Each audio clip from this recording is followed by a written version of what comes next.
And we're going to talk about area under a curve. And a curve can be all sorts of different things. And I'm going to, this is the area under a curve. Area under a curve. And I'm going to develop a formula for it, but not right away. This is kind of a lead-in. We will finish up with this probably tomorrow. But it's a rationale, okay? If we're still talking about area being the number of little 1 unit squares that you can stick in there, we could approximate this area if we took a bunch of little rectangle guys and filled them in. You know, you can make an approximation. All the way to the other side.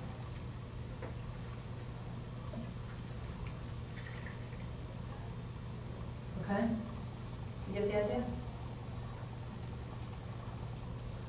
Okay, well, if I were to write all of those rectangles, let's see. I'm going to just say, however big I made the base of my rectangle, I'm going to call it change of x. I've got to call it delta x. And I'm going to say how tall it is.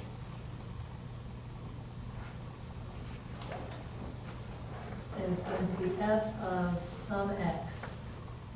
Okay? Well, that means that one rectangle, area of one rectangle, is equal to the height times the width, right? Are y'all with me? Height times width, which is equal to f of x sub I, because that's how high it was, times the width, which is the width of one rectangle. Okay? Well, I don't want just one. Right? I want all of them. Sum of all rectangles is going to be equal to the summation. Okay, that's a mathematical summation symbol that you may or may not be familiar with, but don't worry about it because we're not going to use it much. I'm just using it in my rationale here. I'm going to go past all this to something that's really easier to do. Okay. The sum of all these guys is the sum over all the i's of f sub I times delta x sub I.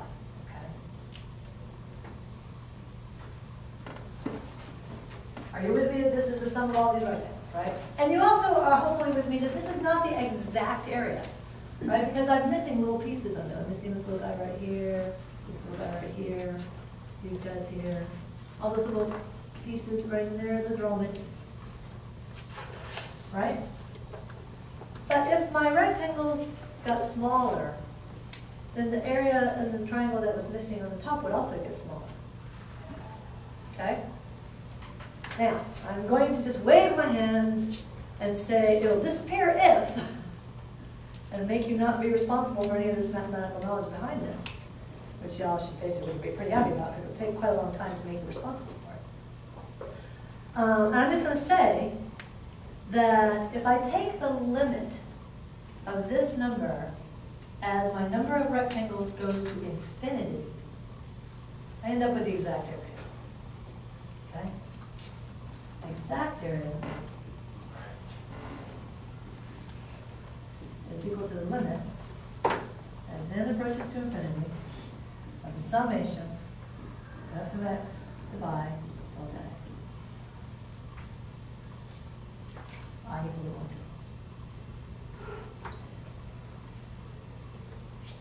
Now, you don't care about that, okay? You care about this idea, because I'm going to make you responsible for what the integral is. But what you do care about, in fact, is is going to match this thing. And that thing, I'm going to teach you how to do today. And this is the integral. Okay, we have a mathematical way to figure this out. And we need to know now that this symbol, this stretched out S guy, is called the integral. What we're going to do today, we're not going to use these little limits on it. We're not going to have numbers on it. We'll get to that tomorrow or next time. Okay, but we're just going to do each step. But the idea of it is that this thing gives you the area under the curve. Okay? Big idea, important idea. Know that part. The integral is the area under the curve.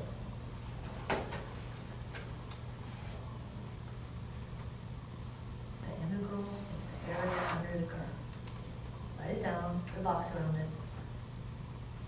That's the main idea.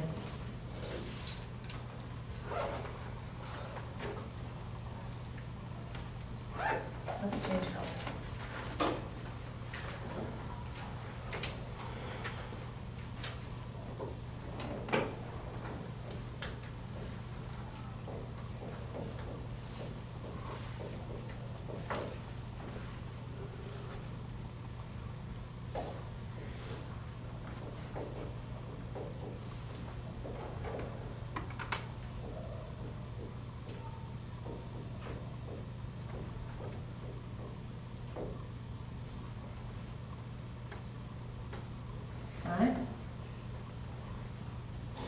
Well, let's pick an example that's not very difficult, which would be a straight line. Okay, we'll do that first. And I'm going to do it this long way.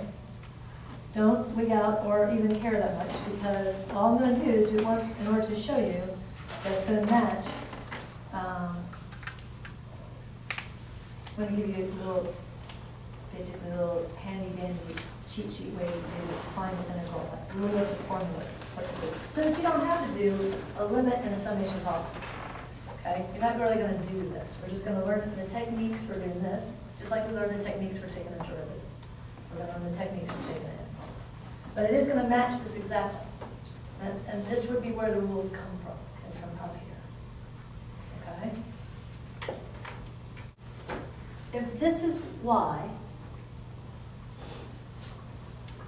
what's the derivative of this? F prime. The derivative of this. Okay, so you got the 1/3, goes 1 to the right, 3x squared plus 5, right?